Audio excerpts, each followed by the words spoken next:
Alam mo ba, may isinagawang corn demo trial sa Bataan? Ginawa ito sa mga bayan ng Dinalupihan, Limay at Hermosa. Sa bawat area, parehong nilagyan ng nakasanayang abono o NPK, ngunit ang isa ay dinagdagan ng Dumangan Prime Fertilizer o DPF upang mas malinaw na makumpara ang resulta.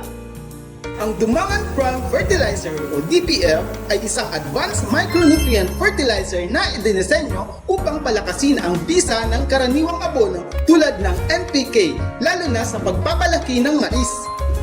Sa mga corn demo trials na ito, malinaw na ipinapakita na ang DPF ay epektibong dagdag abono na makatutulong sa mas malusog na paglaki at mas mataas na ani.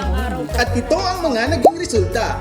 Sa Dinalupihan, may 16.7% increase in yield at sa Limay, 33.33% increase at sa Hermosa ay 45.36% increase. Ibig sabihin, sa tulong ng Dumangan Prime Fertilizer, mas napapataas ang ani ng mais, mas sulit ang bawat tanim at mas malaki ang kita.